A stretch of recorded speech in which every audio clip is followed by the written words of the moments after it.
جن کی حالت بہت بری ہے. اینڈ یہ رہے منصور آفاق صاحب, موجودہ ڈائریکٹر مجلس ادارہ مجلس ترقی ادب. اچھا منصور صاحب, آپ مجھے یہ بتائیے گا, منصور آفاق صاحب, یہ علم کا سودا, یہ رسالے, یہ کتابیں کس شخص کی یادوں کو بھلانے کے لیے؟ مجھے تو ادب کی اس برباد شدہ بستی کو دوبارہ سے آباد کرنے کا فریضہ سونپا گیا ہے. تو دعا کیجیے میرے لیے کہ میں کسی طرح اس کو دوبارہ آباد کر سکوں. یہ سارے صحیفہ کے پرانے پرچے پڑے ہیں, ان میں سے بے شمار ابھی میں نے کم از کم کوئی 20-25 100 کے قریب پیپر مختلف یونیورسٹیوں میں اٹھا کر بھجوائے ہیں تاکہ ان کی لائبریریوں میں کہیں جو تقسیم کیا جائے. اور یہ اسی طرح کی اس میں سے بڑے بڑے نادر نسخے نکلے, پوری بوریاں بھری ہوئی تھیں, بڑی بڑی اہم. تو ابھی تک میں اس کو کھول رہا ہوں, اس کھنڈر کو. لیکن یہاں سے آپ کو پراپر آکسیجن آتی ہوگی, یہ جو پودے اگائے ہیں نا. ہاں جی, اس کے ایسی نادر چیزیں یہاں سے برآمد ہوئی ہیں اس کھنڈر سے کہ مجھے اس کھنڈر میں یقین کیجئے کہ خزانے کا احساس ہوتا ہے. اور اوپر لائبریری میں بھی یہی صورتحال تھی کہ جب میں نے وہ بلایا شفیق احمد خان اور پروفیسر باقر رضوی صاحب کو کہ یہاں آپ کچھ دیکھیں, حالات بہت دگرگوں ہیں, تو انہوں نے کہا کیا دیکھنا ہے؟ تو میں نے کہا ریت پڑی ہے اور اس میں سے سونا ڈھونڈنا ہے. تو انہوں نے ایسا سونا نکالا کہ جو ہمارے لیے فخر کا باعث ہے کہ ہم نے وہ کچھ بچا لیا ہے جو بہت ہی قیمتی تھا.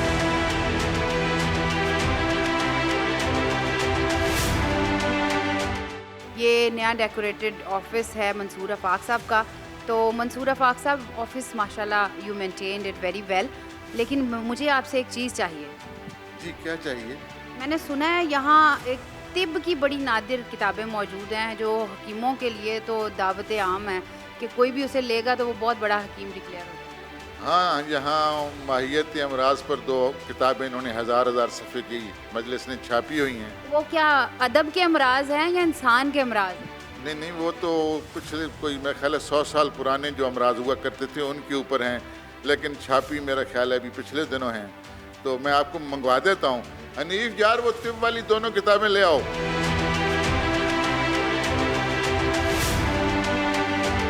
یہ آپ کوشش کریں کسی ہاسپٹل کو, کسی ادارے کو ڈونیٹ کر دیں. یہ ماہیت امراض حصہ اول اور حصہ دوم ہیں, وہ 1000 صفحے کی کتابیں ہیں اور یہ لکھی ہے کسی حکیم محمد شریف نے, اور اسے 2 مرتبہ چھاپا گیا ہے. مجھے نہیں سمجھ آتی کہ اس کا ادب سے کیا تعلق ہے. اسی طرح کی بے شمار کتابیں موجود ہیں, سائنس پر بھی ہیں. کچھ مت پوچھئے کہ یہاں ادب کے نام پر کیا کیا ہوتا رہا ہے, کیا کیا بے ادبی ہوئی ہے. چلیں ہم بے ادبی کا غصہ کم کرتے ہیں. یہ آپ کا آفس بہت خوبصورت ڈیکوریٹ ہوا ہے. یہ میں نے ساتھ ایک پورا ڈسپلے سینٹر بنایا ہے, کیونکہ یہاں کتابیں جو تھیں نا, یہ ہم کتابیں چھاپتے تھے لیکن اس کی کوئی دکان نہیں تھی, کوئی ڈسپلے نہیں تھا.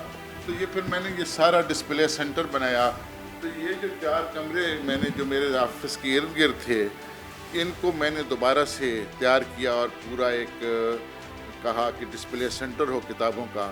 اس میں حتیٰ کہ یہ جو باتھ روم کے ساتھ والا کمرہ تھا, اس میں بھی کتابیں رکھوائیں. جو میرا جس سامنے والا کمرہ تھا جہاں کچھ اکاؤنٹ کے لوگ بٹھایا ہوا تھا اور بہت بری حالت تھی, اس کو گرا کر یہ دروازہ بھی نیا بنوایا, وہاں ڈسپلے سینٹر بنایا. وہ ایک پرلی ایک راہداری سی تھی, اس چھوٹے سے کمرے میں چائے وغیرہ بناتے تھے, اس کو بھی ڈسپلے سینٹر میں بدلا تاکہ کوئی لوگ آئیں تو انہیں کم از کم پتہ چلے کہ یہاں کیا بکتا ہے, یہاں کیا بنتا ہے, یہاں کیا ہوتا ہے.